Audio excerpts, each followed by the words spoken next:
દોસ્ત, બે રીતે અમીર બની શકાય. એક કે જે પણ અત્યારે ઈચ્છા થાય છે, જે પણ પોતાના શોખ નવા ઉદ્ભવે છે એને હમણાં જ પૂરા કરવા કે થોડા સમયમાં પૂરા કરવા. એની પાછળ દોડતા રહેવું, જિંદગીને સ્ટ્રેસફુલ કરી દેવી અને જ્યારે જતા હઈએ એટલે કે અંતિમ ક્ષણોમાં એક વસવસા સાથે વિદાય લેવી કે હજુ કંઈક રહી ગયું. અને બીજી વાત એ કે આ ઓપ્શનમાં જે હમણાં શોખ છે એને થોડાક આગળ વધાવી દેવા અને થોડા સમય પછી પૂરા કરવા, તો પણ અમીર તો થઈ શકાય. ડેટા ખૂબ ચોંકાવનારો છે. જે આજે મેં જોયો કે આજનો જે યુવાન છે તે કઈ રીતે પોતાની જિંદગી જીવી રહ્યો છે. જેવું ભણીને બહાર નીકળે એટલે સૌથી પહેલો વિચાર આવે છે કે આઈફોન લઈ લો, સ્પોર્ટ્સ બાઇક લઈ લો, સારી કાર લઈ લો અને ઘર અંતમાં લઈ લો. ખૂબ વિકટ પરિસ્થિતિની નજીક જઈ રહ્યા છે, કારણ કે જે રીતે સ્પેન્ડિંગ વધી રહ્યો છે અને સ્પેન્ડિંગ વધવાની સાથે જો આવક વધતી હોય તો વાંધો જ નથી, પણ એ તો નથી વધતી, એ ઘટે છે અને એની સામે પૈસાનો વપરાશ વધી રહ્યો છે. કઈ રીતે? મેં આજે એક બેન્કિંગ ન્યૂઝ જોતો હતો. જ્યારે જોતા એ ડેટાને એનાલિસ કરવા મેં એક ડેટા ચેક કર્યો તો 2021માં અને 2025ના જે ક્રેડિટ કાર્ડનો વપરાશ છે તે લગભગ એવરી યર 27% થી ઇન્ક્રીઝ થયો છે. હું તમને ડેટા કહું, 2021માં 216 કરોડ વખત જે ક્રેડિટ કાર્ડનો વપરાશ કર્યો હતો તે 2025માં 570 કરોડ વખત ક્રેડિટ કાર્ડનો ઉપયોગ થયો છે. કેટલા રૂપિયા વાપર્યા? 2021માં 8.9 લાખ કરોડ રૂપિયાનો ઉપયોગ થયો અને 2025માં 23.9 લાખ કરોડ રૂપિયા માત્ર ક્રેડિટ કાર્ડથી વાપર્યા છે. શું આટલી આવક થઈ હશે એ લોકોની?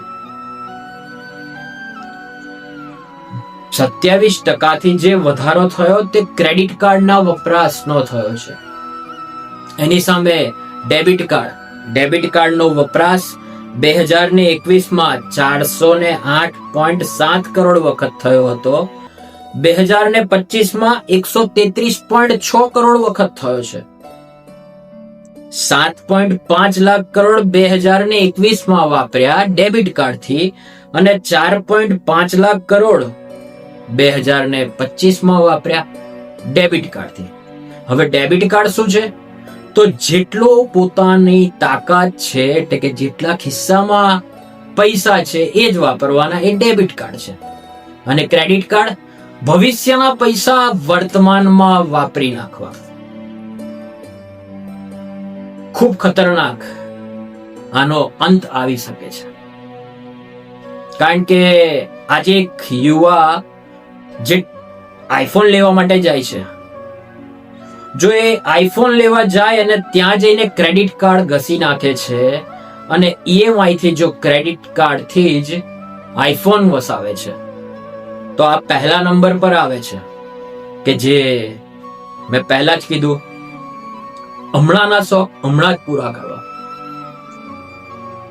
અને જો એ આઈફોન લેવા જાય છે અને ત્યાં જઈને એને એવો ખ્યાલ આવે છે કે આ જ કામ હું એક સામાન્ય ફોનથી પણ કરી શકું છું, તો હમણાં હું સામાન્ય ફોન લઈ લઉં, તો વર્તમાનમાં જે પૈસા છે એટલાની તાકાત કરે છે. પહેલાના લોકો કહેતા હતા જેટલી ચાદર હોય એટલા પગ લાંબા કરો. શું અત્યારના જે યુવા વર્ગ છે શું કરે છે? ક્રેડિટ કાર્ડનો ઉપયોગ વધવાનું કારણ બેંકમાંથી જે ક્રેડિટ કાર્ડ મળી રહ્યા છે એની ઉપર જે આકર્ષક ઓફર છે, નો કોસ્ટ ઈએમઆઈ, 0 કોસ્ટ ઈએમઆઈ. શું થાય છે? કેટલા ટકા વ્યાજ લે છે તમારી પાસેથી? શું અત્યારે જે પૈસા વાપર્યા છે 1 મહિના પછી એ ભરી શકશો એની ગેરંટી છે?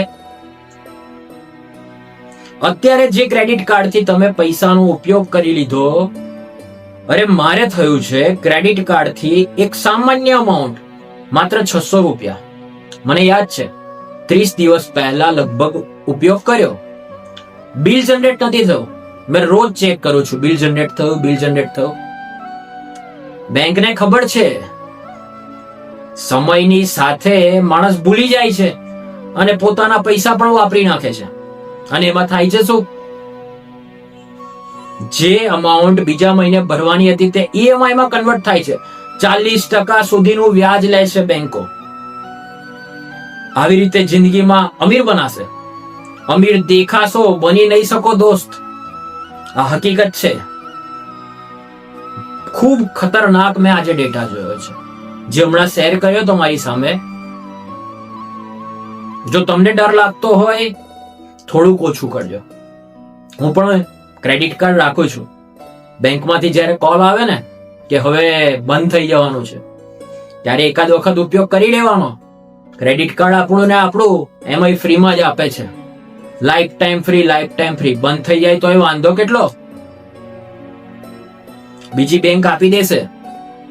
પણ જો એક વખત પોતાની તાકાતથી વધારે બહાર નીકળીને જો ઉપયોગ કરી નાખ્યો ને, ઘણા બધા લોકોને મેં જોયા છે આખી જિંદગી હપ્તા ભરવામાં નીકળી જાય છે.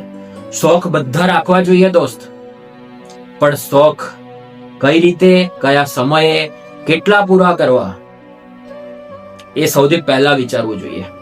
કારણ કે ક્રેડિટ કાર્ડ જેટલું સારું છે, 2-4% ડિસ્કાઉન્ટ મળી જાય, પણ આવનારા સમયમાં જો સહેજ આમ તેમ પરિસ્થિતિ બદલાઈ જાય ને, તો એ હપ્તા ભરવા ખૂબ અઘરા પડી શકે છે.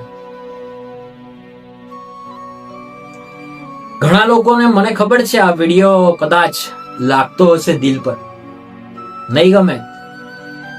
પણ જો પેરેન્ટ્સ તમે જોતા હો તો તમારા જે ઘરમાં છોકરા છે, નવા પોતાના કેરિયરની શરૂઆત કરી રહ્યા છે, ક્રેડિટ કાર્ડથી દૂર રાખજો.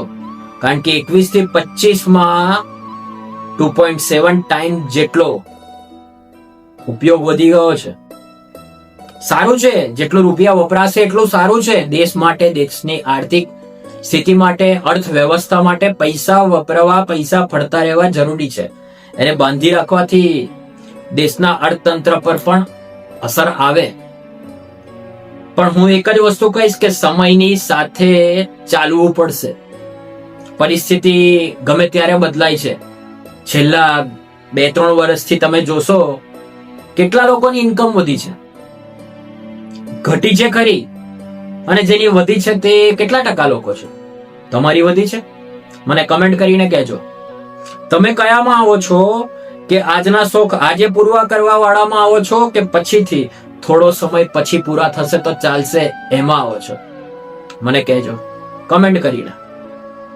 મારો રિસ્પોન્સ ત્યાં આવતો રહેશે. અને જો કદાચ કોઈ સવાલ હોય ને કે તમારી ક્વેરી, તો પણ વિડીયોના કમેન્ટમાં પૂછી શકો છો. આ ક્રેડિટ કાર્ડનો ડેટા હકીકતમાં ખૂબ જ ડિફિકલ્ટ કન્ડિશન ભવિષ્યની બનાવી રહ્યો છે. કારણ કે મેં જોઈ રહ્યો છું લોકો જે પહેલા મહિનામાં 1 કે 2 વખત બહાર જતા હતા, બહાર ખાતા હતા, તે આજે અઠવાડિયામાં 1 કે 2 વખત કે 4 વખત બહાર ખાતા થઈ ગયા છે. આકર્ષક ઓફરો, આકર્ષક એડવર્ટાઇઝમેન્ટ આપણા પૈસાને ખેંચી રહ્યા છે એમના તરફ. પણ આપણે જોવાનું છે કે આપણે ક્યાં પૈસા વાપરવા ને ક્યાં નહીં વાપરવા. બંને કેસમાં અમીર બની શકાશે. એકમાં કદાચ અમીર બનાઈ નહીં દેખાઈ શકાશે, પણ બીજા જો રહ્યા કે થોડો સમય માટે શોખને આગળ વધારી દીધો, કે 10 શોખમાંથી 2 મારી નાખીએ તો પણ વાંધો શું? અમીર બનવું છે, અમીર દેખાવું નથી. આ ડેટાને ખૂબ ધ્યાનથી ફરીથી એક વખત પણ જોઈ લેજો અને બનતો પ્રયાસ કરીએ સાથે મળીને કે આ જે ક્રેડિટ કાર્ડનો ઉપયોગ છે એને ધીમે ધીમે ઘટાડીએ. કારણ કે આનાથી ઘણા લોકોએ નવા ધંધા ચાલુ કરી દીધા છે તમારો સિબિલને સારો કરી આપવાનો. પણ ભવિષ્ય તમારું છે. જિંદગી ઘણી લાંબી છે. આપણા હાથમાં છે કે આપણે કેવી રીતે જીવવી છે. વપરાશ થોડો ઓછો કરીએ, સમય પ્રમાણે ચાલીએ. અત્યારની પરિસ્થિતિ તમને પણ ખબર છે કેવી છે. આવા વિડીયો જ આવતા રહેશે. વિડીયો લાઈક કરજો, ફોલો કરજો. YouTube પર જોતા હોય તો ચેનલને સબસ્ક્રાઇબ કરજો, જેથી આવનારા સમયમાં આવા જ વિડીયો મળતા રહે. ઘણો બધો કન્ટેન્ટ છે આવનારા સમયમાં ડિલિવર કરતો રહીશ. ફાઇનાન્સ પર પણ વાત કરીશું, મોટિવેશન પર પણ વાત કરીશું અને ઘણા લાઈફ લેસન પણ શીખીશું. જોડાયેલા રહેજો. હર હર મહાદેવ.